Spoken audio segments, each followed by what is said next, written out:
असदुद्दीन ओवैसी, प्रशांत किशोर समेत बिहार में वो दल जो ना तो लालू कांग्रेस के खेमे में है और ना तो नीतीश बीजेपी के खेमे में है। आपको बताते हैं कि इन दलों का बिहार में कितना असर है। दरअसल बिहार में चुनाव होने वाले हैं। सभी राजनीतिक दल अपने समीकरण बनाने में जुटे हुए हैं। बिहार में कुल 243 सीटें हैं और दो बड़े गठबंधन हैं। जेडीयू के नेतृत्व वाला एनडीए अभी सत्ता में है और आरजेडी कांग्रेस के नेतृत्व वाला महागठबंधन विपक्ष में है। दोनों ही गठबंधनों में कुल 10 पार्टियां हैं। अब पहले आपको ये बताते हैं कि बिहार में अभी किसके कितने विधायक हैं। बिहार में अभी एनडीए की सरकार है। 2020 के चुनाव में एनडीए ने 125 और महागठबंधन ने 110 सीटें जीती थी। बहुमत के लिए 122 विधायक होना जरूरी होते हैं।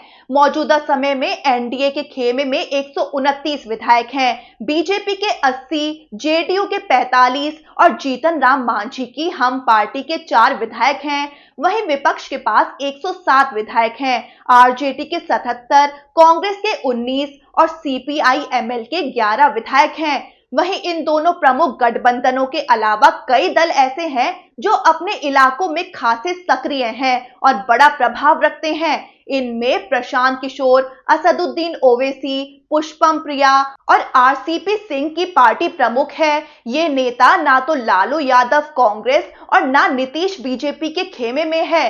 कहा जा सकता है कि अब बिहार में होने वाले विधानसभा चुनाव में इन नेताओं की पार्टियां तीसरे मोर्चे के रूप में उभर रही हैं। अब इस तीसरे मोर्चे का बिहार चुनाव में क्या असर पड़ेगा, चलिए आपको समझाते हैं। पहले बात करते हैं असदुद्दीन ओवैसी की पार्टी एआईएमआईएम की।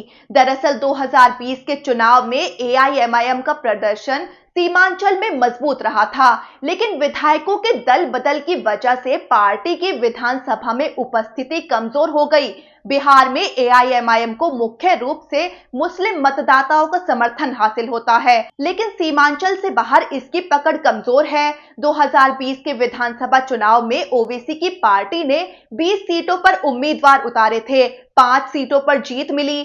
सभी सीटें सीमांचल क्षेत्र में आती हैं, जहां मुस्लिम आबादी ज्यादा है। हालांकि जून 2022 में ओवैसी की पार्टी को झटका लगा और 4 विधायक आरजेडी में शामिल हो गए। अभी फिलहाल बिहार में एआईएमआईएम के एक विधायक हैं। पूर्णिया जिले की आमौर सीट से अख्तरुल ईमान पार्टी के इकलौते विधायक हैं। ईमान पार्टी के बिहार प्रदेश अध्यक्ष भी हैं। अब बात करते हैं प्रशांत किशोर की जनसुराज पार्टी की। चुनावी रणनीतिकार से राजनेता बने प्रशांत किशोर ने सबसे पहले जनसुराज अभियान की शुरुआत की और पूरे बिहार में पदयात्रा की। उसके बाद 2 अक्टूबर 2024 को राजनीतिक दल का ऐलान कर दिया। जनसुराज पार्टी ने पहली बार नवंबर 2024 में बिहार की 4 विधानसभा सीटों पर उपचुनाव लड़े, लेकिन इन चुनावों में पार्टी के सभी चारों उम्मीदवार हार गए थे। 3 उम्मीदवारों की जमानत तक जब्त हो गई थी। जनसुराज पार्टी अभी अपने संगठनात्मक ढांचे को मजबूत करने में जुटी है और बिहार में अपनी उपस्थिति दर्ज कराने की कोशिश कर रही है। प्रशांत किशोर ने बिहार के जिलों का दौरा किया है और संगठन को खड़ा करने के लिए ताकत झोंकी है। पार्टी एक मजबूत राजनीतिक विकल्प के रूप में सामने आने की कोशिश कर रही है। अब बात करते हैं प्लूरल्स पार्टी की। इस पार्टी की स्थापना 2020 में पुष्पम प्रिया चौधरी ने की। Pushpam Priya London school of economics से पब्लिक एडमिनिस्ट्रेशन में पोस्ट ग्रेजुएट हैं। पार्टी ने 2020 के विधानसभा चुनावों में हिस्सा लिया था, जिसमें पुष्पम प्रिया खुद बांकीपुर सीट से उम्मीदवार थीं। हालांकि उन्हें सफलता नहीं मिली। 2020 के चुनाव में पुष्पम प्रिया की पार्टी ने 102 सीटों पर उम्मीदवार उतारे, जिसमें सिर्फ 3 सीटों पर ये पार्टी तीसरे स्थान पर आ पाई थी। 2024 में पुष्पम प्रिया ने बिहार में सत्ता परिवर्तन के लिए मुहिम चलाई और बोध गया से महायन यात्रा शुरू की। Pushpam Priya social media platforms पर खासी एक्टिव देखी जाती हैं।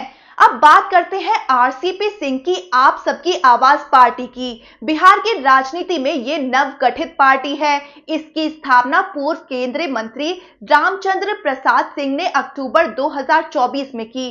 बिहार की राजनीति में आरसीपी सिंह प्रमुख चेहरे माने जाते हैं।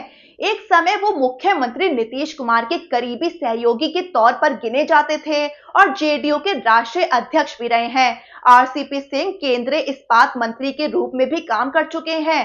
हालांकि 2022 में राज्यसभा का कार्यकाल खत्म होने के बाद उन्हें दोबारा जेडीयू ने मौका नहीं दिया, जिससे उन्हें मंत्री पद छोड़ना पड़ा। जेडीयू से मतभेदों के चलते उन्होंने अगस्त 2022 में जेडीयू से इस्तीफा दे दिया था। उसके बाद मई 2023 में फिर बीजेपी में शामिल हो गए।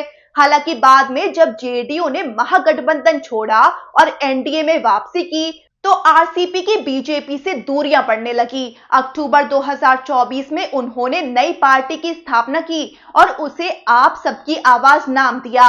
ये पार्टी राष्ट्रीय, राज्य, जिला, प्रखंड और पंचायत स्तर तक संगठनात्मक रूप से मजबूत होने में लगी है। मौजूदा समय में पार्टी बूथ स्तर पर कमेटियां गठित कर रही है और मतदाता जागरूकता अभियान भी चला रही है। पार्टी ने तो 2025 के विधानसभा चुनाव में 140 सीटों पर चुनाव लड़ने की घोषणा कर दी है। आरसीपी सिंह ओबीसी समुदाय की कुर्मी जाति से आते हैं। बिहार में कुर्मी समाज को प्रभावशाली माना जाता है। आरसीपी को भी कुर्मी मतदाताओं के बीच समर्थन हासिल है। चूंकि आरसीपी सिंह की पार्टी हाल ही में बनी है, इसलिए अभी तक इसका कोई चुनावी प्रदर्शन नहीं रहा है। अब होने वाले चुनावों में पार्टी का प्रदर्शन और बिहार की राजनीति में उसकी भूमिका साफ हो पाएगी।